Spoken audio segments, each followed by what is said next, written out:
Poštovani gledatelji, dobar vam dan. Krajem rujna u Hrvatskom zavodu za zapošljavanje registrirane su 13.344 nezaposlene osobe na području područnog ureda Slavonski Brod, što je za 70 osoba više nego u prethodnom mjesecu i za 3.597 osoba manje nego u rujnu 2013. Ukupno su tijekom istog mjeseca iz evidencije nezaposlenih izašle 1403 osobe, što je za 8,1% više nego u istom mjesecu prošle godine. No treba napomenuti kako je manje osoba zaposleno na temelju radnog odnosa, a značajno više je brisano iz evidencije zbog neredovitog javljanja ili nepridržavanja zakonskih odredbi. Priljev u registriranu nezaposlenost bio je veći od odljeva, što je jasan dokaz kako je sezona došla kraju. Prijavljeno je ukupno 370 potreba za radnicima, odnosno slobodnih radnih mjesta. To je za 35% više nego u prethodnom mjesecu i najveći broj slobodnih radnih mjesta pristigao iz djelatnosti građevinarstva, zatim obrazovanja, prerađivačke industrije, javne uprave i obrane itd. Što se tiče sezone, ukupno je do 30.9.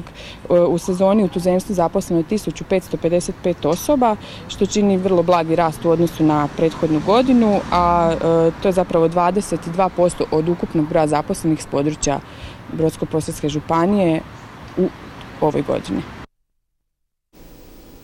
Vikend izvješće policije ponovno su obilježile krađe i slična nedjela imovinskog karaktera koja prednjače među 17 kaznenih djela tijekom vikenda.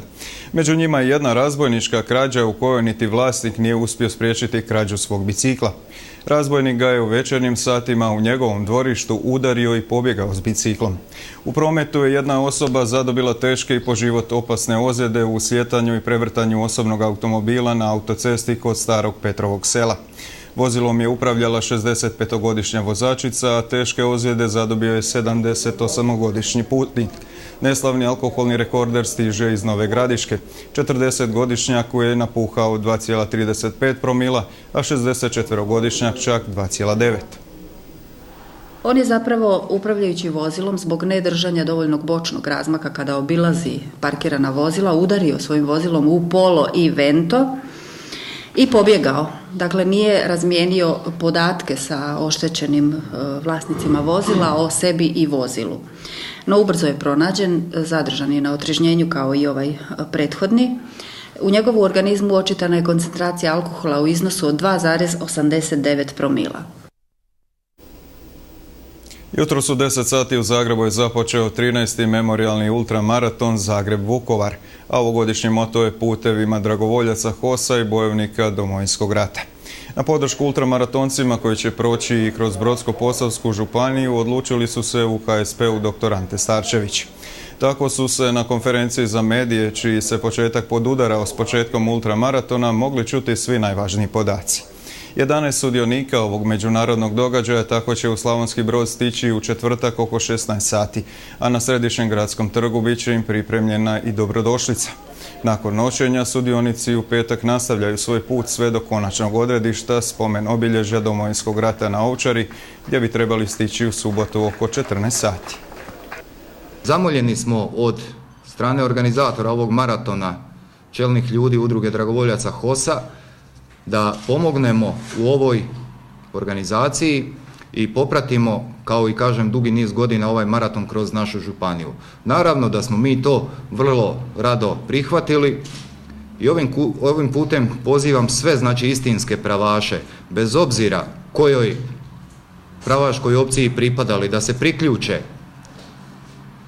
da se priključe organizaciji ovog maratona i sudjeluju, a posebno bi mi bilo drago vidjeti ih sve na Slavonskom Brodskom korzu.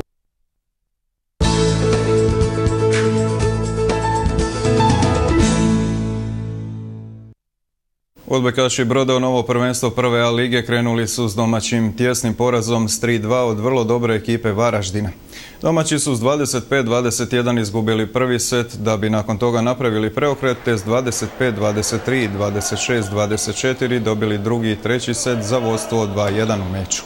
Za nešto više nije bilo dovoljno snage i koncentracije u završnicama četvrtog i petog seta, koji su s 25-20 i 15-12 pripali gostima iz Varaždina, koji su na kraju slavili zasluženu pobjedu. odradili su pripreme, više su igrali su 6, 7, 8 prijateljskih utakmica, igrali su kup, znači oni su već uigrani praktički, a mi smo kroz pripreme odigrali samo jednu utakmicu, to u Bosni s Odžakom i bili smo sam dvojica, ja i Libero smo bili iz prve ekipe, ovi ostali svi na poslu i na fakultetu, tako da nismo se uspjeli skupiti. I ja sam prezadovoljan, znači s tim da smo igrali prvi put zajedno danas, ovo je bilo vrhunski.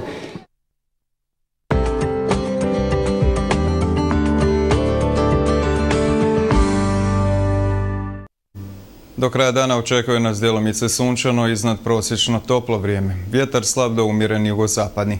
Najviša temperatura između 22 i 28 Celzijevih stupnjeva. Bilo je to sve, poštovani gledatelji, u ovom pregledu vijesti. Hvala za pozornost. Lijep pozdrav!